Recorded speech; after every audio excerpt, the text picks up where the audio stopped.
It wasn't broadcast. It wasn't translated. But those listening closely to the Raw team radios during the final laps in Monaco heard something far more revealing than any TV commentary could provide. Lewis Hamilton, hunting for answers and clarity in the chaos of the Principality's streets, asked a question that cut through the noise. Are they still ahead by a minute? A vague answer came from his race engineer, Riccardo Adami. They're just fighting. Hamilton paused, frustrated, surgical, and struck back. You're not answering the question. But it doesn't really matter. I'm just asking, am I a minute behind or? Adami finally conceded. 48 seconds. Then came the silence. Post-race, Hamilton offered his thanks and followed up with a chillingly casual line. Are you upset with me or something? Adami didn't respond, not during cooldown, not on the radio, nothing. That moment, unheard on the main broadcast, wasn't a glitch. It was a signal. And for those who understand the language of power in Formula One, it said one thing loud and clear. The trust between Hamilton and Adami is broken. This wasn't the first time Hamilton's tone with Adami raised eyebrows, but in Monaco, it felt like the final crack in a fragile bond. Go back a few races to Miami. Lewis, frustrated by vague updates mid-race, fired off a line that made headlines. You can go have a tea break or something. Some laughed, some cringed, but insiders knew that was coded frustration, the kind a veteran uses when the strategy team isn't speaking his language. When asked if he'd ever spoken like that to Peter Bonington, his longtime Mercedes engineer, Hamilton tried to deflect. I've definitely said that to Bono or Shovlin before. But no one bought it. Fans, pundits, and even ex-drivers pointed out, this dynamic feels off. The Monaco exchange, emotionless updates, late responses, and finally complete silence showed a pattern. A pattern where Hamilton, used to proactive, precision-guided input, is left guessing. Guessing in Monaco is suicide, and Lewis knew it. He looked for clarity, he got noise. He asked for engagement, he got silence. And in a world where a single miscommunication can cost a podium, this isn't just a poor match, it's sabotage by neglect. As questions mounted after Monaco, Ferrari team boss Fred Vasseur stepped in to do damage control. His explanation for the awkward radio silence? A rule agreed upon before the race. We don't talk to Lewis between turn 1 and the tunnel. It's for safety reasons, Vasseur claimed. On paper, it sounds plausible. Monaco's tight corners and high speeds require total focus. But here's the problem. Hamilton didn't just get silence in the corners. He got silence after the race. No message from Adami on the cooldown lap. No debrief. Nothing. And that's when the excuse falls apart.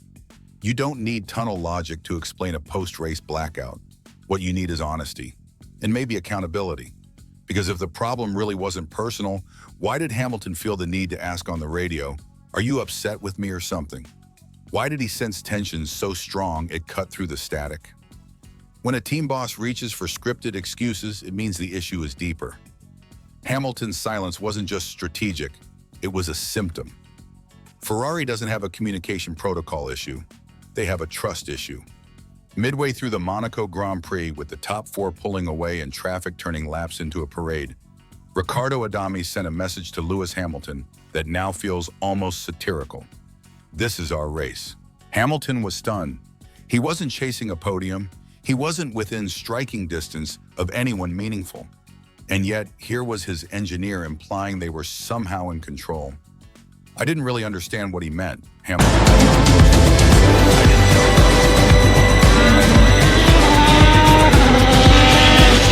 But when I saw the data, I realized I was never even close to them. Let that sink in. A 7-time world champion was told they were in contention, when in reality he was nearly a minute behind. He adjusted his race accordingly, sacrificing rubber and time, based on information that was either wishful or wildly inaccurate. Was it a motivational ploy, a miscalculation, or something worse? A team still learning how to handle a driver who demands clarity and truth, not cliches? Whatever the reason, Adami's words cost Hamilton more than just tire life. They cost him trust. 5th place. 51 seconds behind Lando Norris. That was Hamilton's final position in Monaco, a result that didn't reflect his pace, but exposed something deeper, a strategy that left him stranded. The moment Adami said, "This is our race," Lewis believed he was in contention. He pushed. He used up tires that needed saving. He made moves based on faith in his engineer's words. And when the fog cleared, he wasn't even remotely close to the battle ahead. "I wasn't racing anyone," Hamilton said post-race. "I needed a safety car or something." But it never came. What makes this sting is not the gap on track, it's the gap in reality. His strategy wasn't just suboptimal. It was based on flawed data, flawed communication, or a flawed belief that he could still trust the pit wall. In Formula One, miscommunication isn't just inconvenient, it's lethal.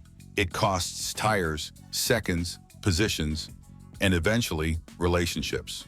So when does poor strategy stop being accidental? When the driver begins to feel like a passenger in his own race. And in Monaco, for all his experience and talent, Hamilton was driving blind because his own team turned the lights off. At Mercedes, there was trust, precision, rhythm. Lewis Hamilton and Peter Bonington, Bono, formed one of the most iconic engineer-driver duos in F1 history. It wasn't just about data, it was instinctual synergy. Bono didn't just respond, he anticipated. Now at Ferrari, that bond is absent. Riccardo Adami is experienced, yes, but experience means nothing without alignment. And in Twade, that alignment is fractured. Monaco wasn't about lap time, it was about disconnect. Hamilton's questions were sharp, direct, urgent. The responses, vague, mistimed, or simply non-existent. It's telling that journalists directly asked Lewis if he ever spoke to Bono the way he now speaks to Adami. His reply? Nervous will deflection. not be an ally. It is, in fact, the perfect setting to expose all the limitations of the SF25. Fans knew The better Japanese because the tone was different. The frustration was different. And more importantly, Bono never went silent. At Mercedes, Lewis was treated like the general of a campaign. At Ferrari, he's still being treated like a guest at someone else's dinner table. You can't win titles with mistranslations and missed signals. Hamilton isn't just adapting, he's resisting a system that still doesn't understand how to use a weapon like him. The silence in Monaco didn't just echo in the cockpit, it exploded across the internet. Forums lit up, social media turned volcanic, and suddenly, Riccardo Adami wasn't just Hamilton's engineer, he was the man fans wanted out. How is this guy still on the radio? Ferrari gave Lewis a champion's car and a rookie's pit wall. Wow. Replace him before it's too late. The outcry isn't just emotion, it's pattern recognition. Hamilton doesn't lose patience for no reason. He doesn't question his engineer unless he's sure something's broken. And now the fans, even Ferrari loyalists, see the cracks. Adami, once seen as solid and stoic, now feels like a relic from a different era. One where the driver adjusted to the team, not the other way around. But Lewis isn't here to adapt. He's here to win. Inside Maranello, the pressure is growing, not just from fans, but from within. Whispers of alternative voices, engineers more in tune with Hamilton's rhythm, names being floated, hands being forced. Because if Ferrari doesn't act, they risk more than bad results. They risk losing the one man capable of bringing their empire back from the dead. And if Adami is the anchor holding that ship down, the fans have already chosen which rope to cut. This isn't about a bad race or a bad engineer. It's about a question bigger than strategy. Can Ferrari handle Lewis Hamilton? Because what we saw in Monaco was more than a miscommunication. It was a philosophical clash. A 7-time world champion who thrives on instinct, clarity, and real-time precision, paired with a system still locked in tradition, ego, and procedural noise. Ferrari thought they were signing a legacy. Instead, they got a revolution. Hamilton isn't at Maranello to be molded. He's there to dismantle the comfort zone. And if the team doesn't evolve fast, it won't be Lewis who cracks. It will be Ferrari's illusion of control. Internally, that fear is real. The silence from Adami, a symptom. The rushed defense from Vasseur, a warning shot. The fan revolt, just the beginning. Hamilton is playing a long game. He's not chasing podiums, he's chasing transformation. And that transformation comes with casualties. So what's next? Ferrari bends or breaks? Because Lewis didn't come to finish fifth in Monaco. He came to tear down the old empire and build his own. If you believe the real stories in F1 happen off camera, in radio static and pit wall tension, like, share, and follow. We're not here to cheer, we're here to expose.